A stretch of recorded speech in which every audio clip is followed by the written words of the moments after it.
Jangan lupa subscribe dan like guys, karena subscribe itu gratis. Ambah hoho. Assalamualaikum warahmatullahi wabarakatuh.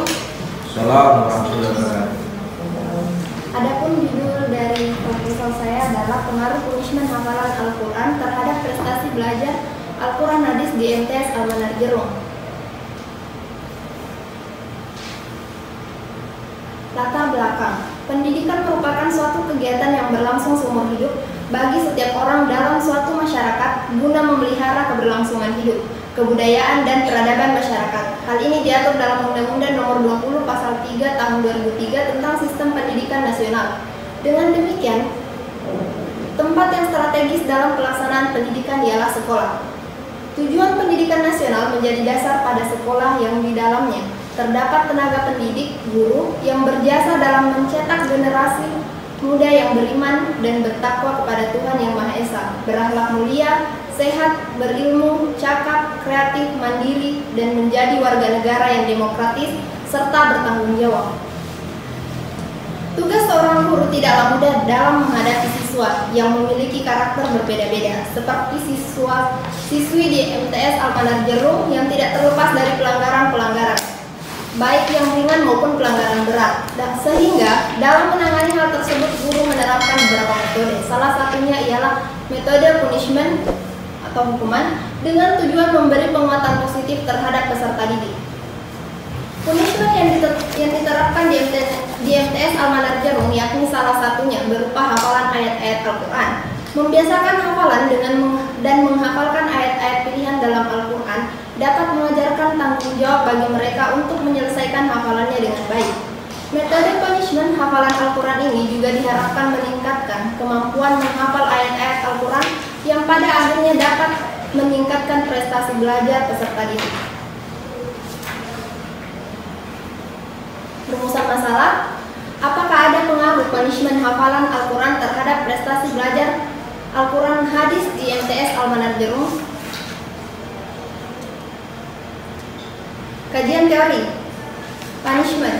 Punishment atau hukuman ialah penderitaan yang diberikan atau ditimbulkan dengan sengaja oleh seseorang, orang tua, guru, dan sebagainya sesudah terjadi suatu pelanggaran, kejahatan, atau kesalahan. Dalam konteks pendidikan, punishment diberikan kepada peserta didik yang melanggar aturan guna membangun atau memperbaiki kembali perilaku peserta didik yang dianggap melanggar. Prestasi belajar. Prestasi belajar adalah hasil belajar yang dapat dicapai oleh individu setelah melaksanakan serangkaian proses belajar.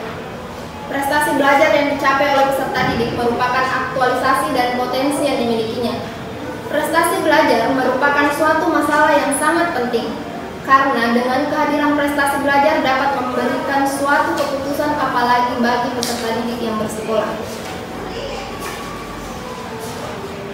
Hasil penelitian relevan. Yang pertama, Ratu Sobariat, pelaksana dengan judul pelaksanaan reward dan punishment dalam pengaruhnya terhadap motivasi belajar PAI peserta didik di kelas 3 SDIT Mitra Mendidik Anak Bekasi.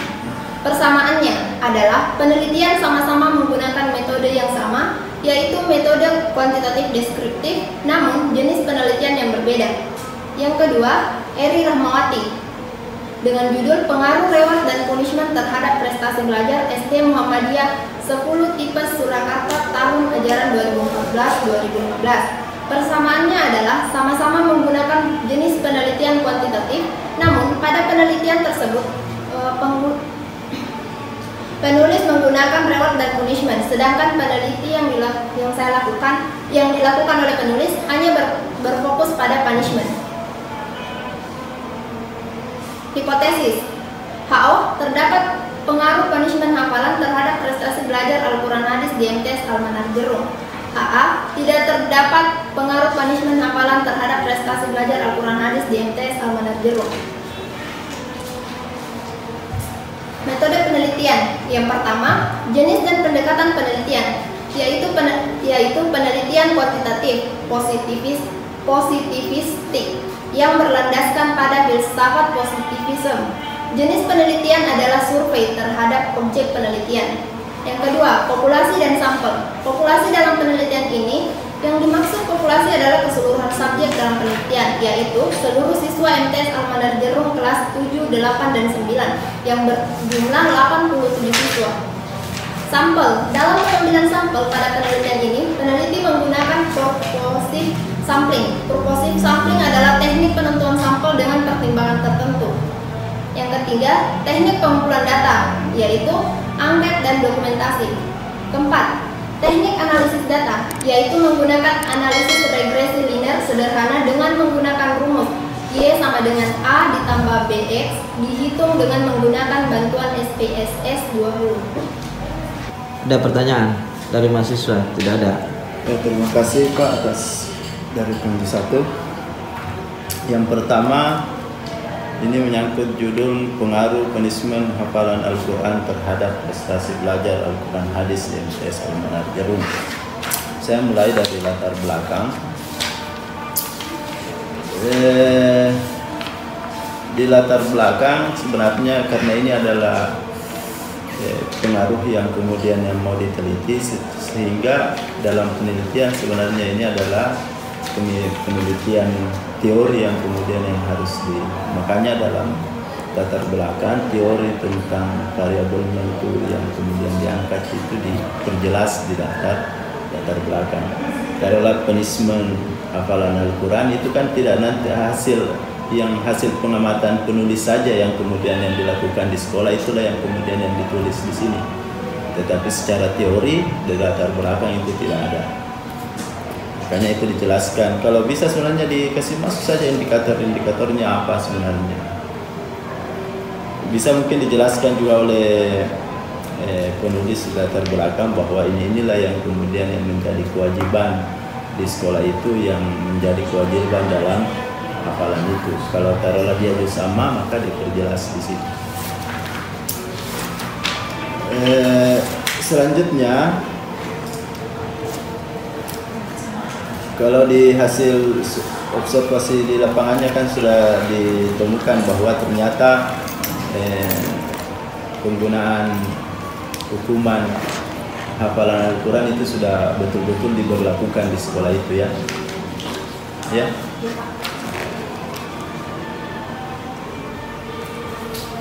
Untuk menjawab permasalahan yang saudari angkat, taruhlah ini adalah apakah ada pengaruh punishment hafalan Al-Quran terhadap apa yang pengumpulan data yang kemudian yang dilakukan penulis. Lalu teknik pengumpulannya yang pertama melalui saya survei dulu yang siapa yang dapat, sudah itu setelah mengetahui siapa orangnya, saya akan memeriksa di buku raportnya apakah ada peningkatan setelah dia mendapatkan punishment hafalan dengan tidak, apakah nilainya bagus sesuai dengan yang diharapkan atau tidak. Jadi apa namanya, dokumentasi kalau di daerah udah. Iya Pak, dokumentasi. Kalau angketnya? Untuk mengetahui ada prestasinya. Untuk mengetahui Pak, apakah ada selain nilai saja, apa kemampuannya dalam Al-Quran juga bagus. Makanya saya butuhkan angket untuk menghitung prestasi belajar. Ya. Tetapi untuk mengukur prestasi belajarnya siswa itu dilihat dari dokumentasi yang ada di sekolahnya, itu nilai-nilai rapor. Kemudian angket itu juga sebenarnya adalah untuk juga adalah salah satu nilai penunjang dalam mengukur nilai prestasi siswa juga terhadap hafalan-hafalan yang kemudian yang sudah dia lakukan. Selanjutnya dalam hal penentuan sampel, ini kan populasinya adalah seluruh siswa yang ada di MTS Jerung dari kelas 8, 7 sampai kelas 9. Bagaimana penentuan karena di sini ada kriteria yang dijadikan sampel dalam penelitian ini adalah yang pernah melakukan pelanggaran, kemudian yang mendapatkan hafalan. Jadi ini kan dari semua siswa yang kemudian yang pernah melakukan pelanggaran di sini, inilah yang 30 orang ini. Yang paling jumlah siswa yang pernah melakukan pelanggaran yang tercatat adalah 50 siswa. Namun yang siswa yang mendapatkan punishment hafalan Al-Quran sebanyak 30 siswa. Jadi semua yang melakukan pelanggaran, yang pernah melakukan pelanggaran tidak semuanya hasil penelitiannya hasil survei awalnya tidak semua melakukan hafalan. Tidak semua pelanggaran yang diberikan dan itu mendapatkan punishment hafalan Al-Quran. Punishment hafalan Al-Quran hanyalah salah satu bentuk punishment yang diberikan di sekolah itu. Berarti yang mendapatkan hafalan punishment hafalan Al-Quran itu adalah pelanggaran-pelanggaran tertentu. Mungkin bisa dikatakan.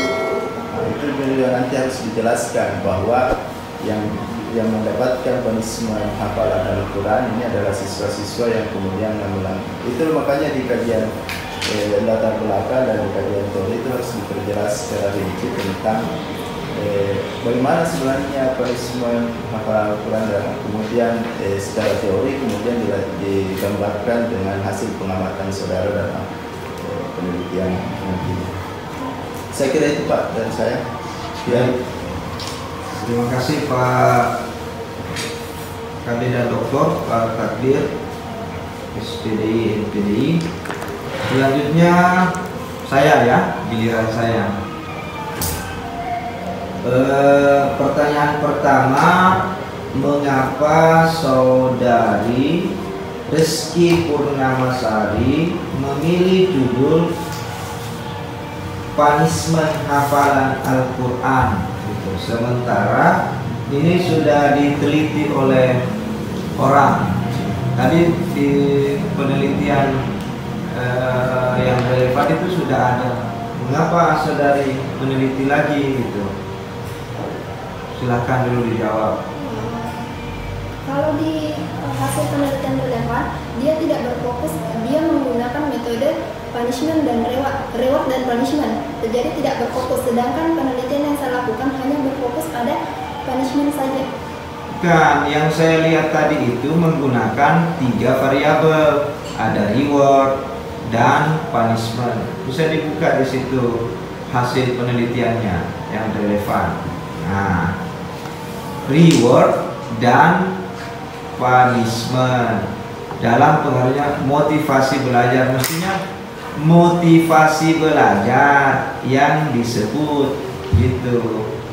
Jadi perbedaan penelitian saudari Rizky dengan penelitiannya Ratu Sobari terletak pada motivasi belajar, bukan pada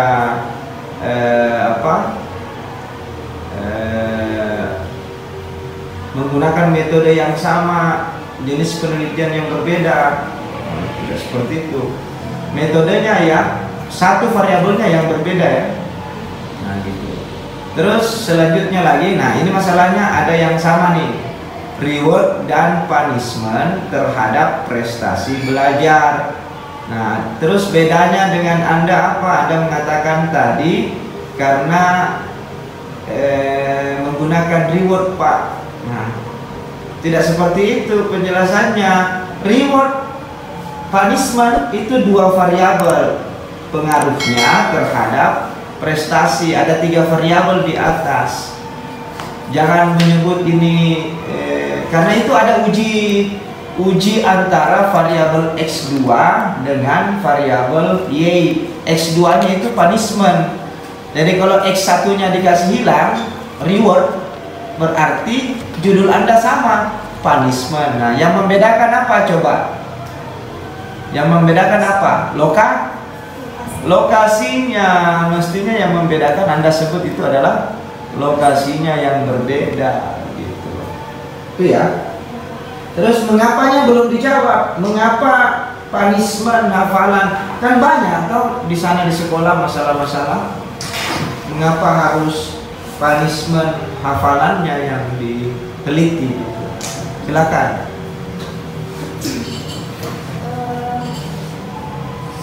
Alasan pengambilan judul pengaruh punishment hafalan Al-Quran terhadap prestasi belajar Al-Quran hadis. Yang pertama karena saya melihat banyaknya pelanggaran, masih banyak pelanggaran yang dilakukan yang di MTS Al-Manajirun itu sendiri.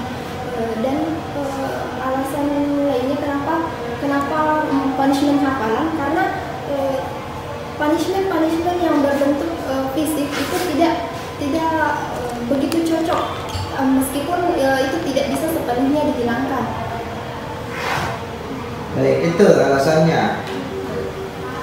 Terus tujuannya bisa dilihat, tadi tidak dibahas, hanya rumusan masalah. Tujuan penelitiannya coba dibuka. Ya, tidak dimasukkan tadi di PowerPoint-nya, ya kan? Nah, tujuan penelitian Saudari Reski ini apa tujuannya? Tujuannya untuk mengetahui apakah ada pengaruh punishment hafalan Al-Quran. Nah, sekarang untuk mengetahui itu tepat tidak kata-kata operasionalnya?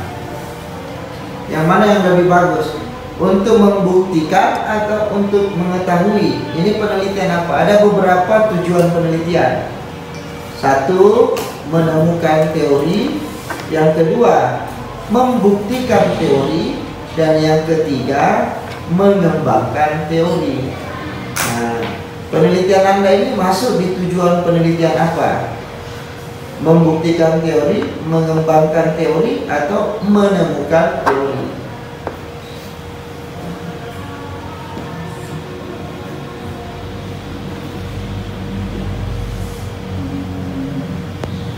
Kalau hanya mengetahui, apakah dengan meneliti?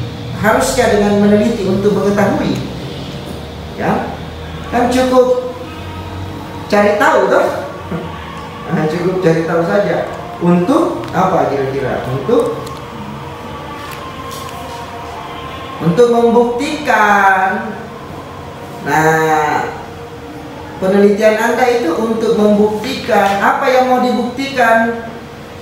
Variabel X mempengaruhi variabel Y.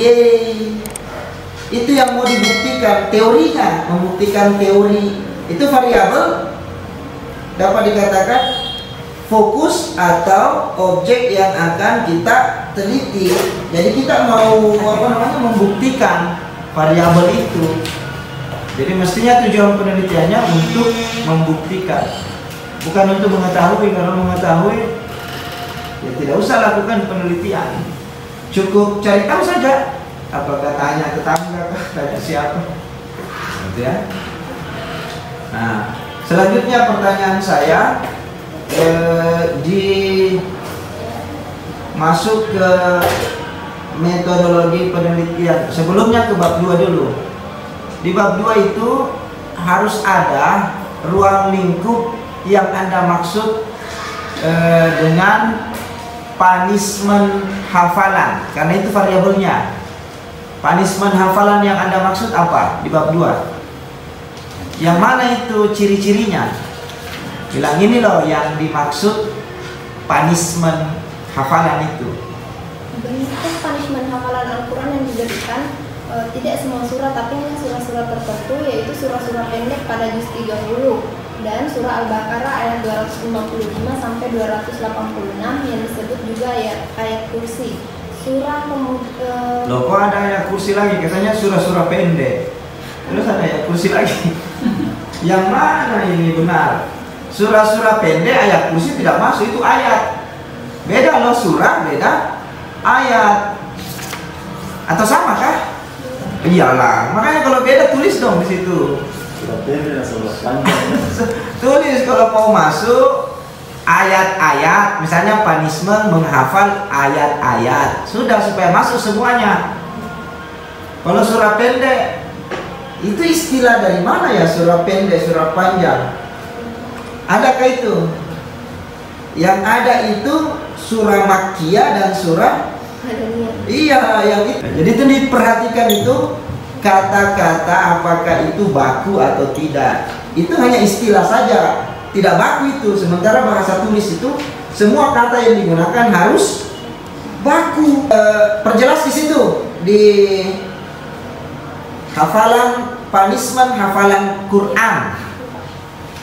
Kalau perlu tulis yang mana itu. Nah, tulis satu-satu, jangan bilang surah-surah yang ada dalam Al-Quran. Tidak jelas, kasih jelas. Satu surah Al-Baqarah ayat sekian misalnya. Karena ayat kursi tadi berada di surah Al-Baqarah ayat 255 sampai. iya, itu dia. Nah, baru surah apa, ayat berapa sampai berapa. Kalau surah An-Nas berarti ayat 1 sampai ayat kesekian. Seperti itu ya, harus jelas. Selanjutnya ke prestasi belajar Al-Quran hadis. Nah, yang mana ada maksud situ secara konkret? Karena itu nanti yang menjadi alat ukur. Itu juga nanti yang akan ada di angket atau kuesioner Saudari Reski gitu. Perjelas dulu nak, yang mana di situ? Hasil ulangan dan juga kemampuannya dalam memahami ayat-ayat yang ada di pelajaran Al-Quran hadis. Prestasi belajarnya nanti dalam bentuk apakah? Nilai akhirnya Pak. Iya, itu yang mesti disebut. Nilai akhir itu nilai apa namanya? Nilai itu ada sumatif, formatif. Nah, Anda harus paham itu. Formatif, sumatif. Kalau formatif berarti setiap hari nilai-nilainya itu, angka-angkanya. Nah, pertanyaannya, apakah setiap hari ada pembelajaran menghafal Al-Quran hadis di situ? Kan beda-beda, makanya itu harus diperjelas. Mana rumus yang digunakan? Misalnya taraf kepercayaannya sekian persen. Kalau sampel taraf kepercayaannya nanti hasil penelitiannya 99%, maka cara pengambilan sampelnya seperti ini. Harus pakai rumus, pakai teori. Tidak bisa tidak. Gitu.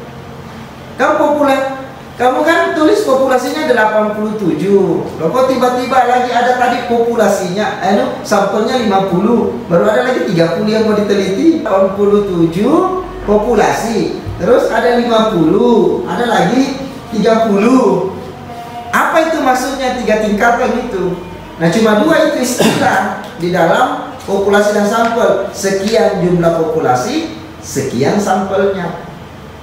Maksud saya, cara penentuan Anda yang 30 itu pakai rumus apa? Kok tiba-tiba ada 30 orang? Kan 87 toh?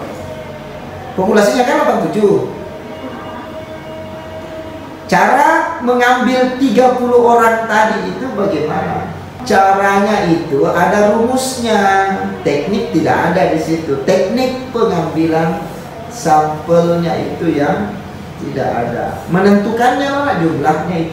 87 tiba-tiba jadi 30. Rumus apa yang ada? Rumus itu kan ada rumus Slovin, Yamane, Kricek, rumus Krici, rumus Suharsini Arikunto, rumusnya apalagi Harry King.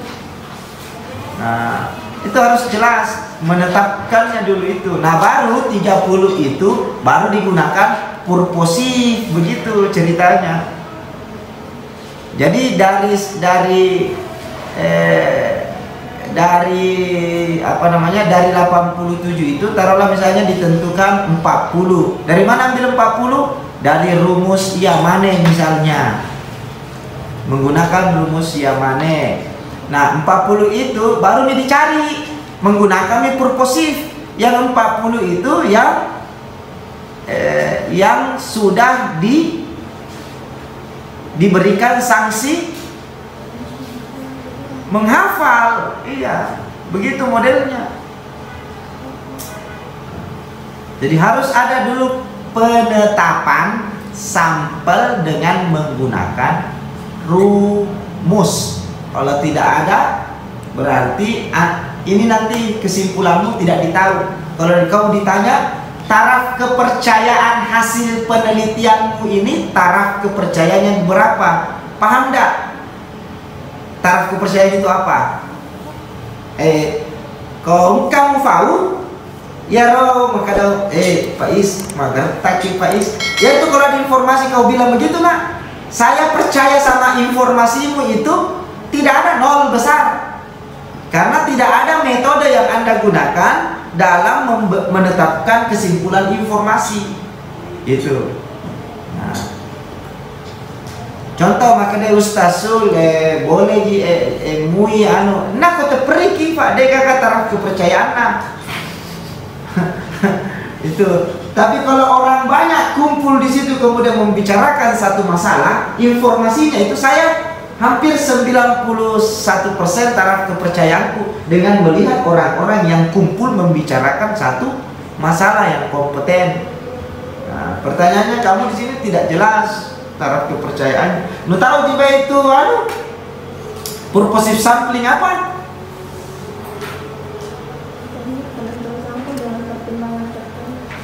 Itu nih purposive sampling itu digunakan di mana sebenarnya? Lebih banyak digunakan di penelitian kualitatif itu purposive sampling. Namanya non probability sampling. Sampel yang tidak menentu. Nah, harus menggunakan, sementara punyamu ini harus menggunakan probability sampling namanya. Sementara purposive sampling itu ada. Nanti kau lihatlah di channel YouTube saya, populasi dan sampel penelitian. Kayak gini, Aroi. Kau baca baik-baik itu nah, di situ jelas sekali itu. Nah, apalagi regresi linear sederhana. Mengapa menggunakan regresi linear sederhana? Karena dua variabelnya, itu jawabannya, karena dua variabelnya. Kalau tiga pakai regresi linear ganda. Kalau dua variabelnya Pak pakai regresi linear. Uji hipotesisnya, kan ada hipotesisnya tuh. Kan ada hipotesis tuh. Ya terus caranya menguji hipotesis bagaimana? Jadi teknik analisis data harus ada uji hipotesis dong. Ya nanti hipotesisnya tidak ada itu. Menguji hipotesis apa mau ditulis di bab 4? Uji hipotesis apa isinya tidak ada, karena teknik analisis datanya tidak ada uji hipotesisnya. Jadi bagaimana caranya ditahu bilang datanya itu instrumen penelitiannya nanti itu kuesionernya valid atau reliable? Bagaimana caranya ditahu? Nah, kekurangannya langsung saja beda. Tulis lagi di teknik analisis data namanya uji validitas dan reliabilitas data penelitian. Nanti menggunakan semua SPSS itu, aplikasi SPSS. Nah, jadi ada 3 kekurangannya di sini. Baik, silakan ditutup. Atau masih ada tambahan dari Pak Takdir? Sudah ada. Nah, silakan tutup. Terima kasih. Itulah tadi hasil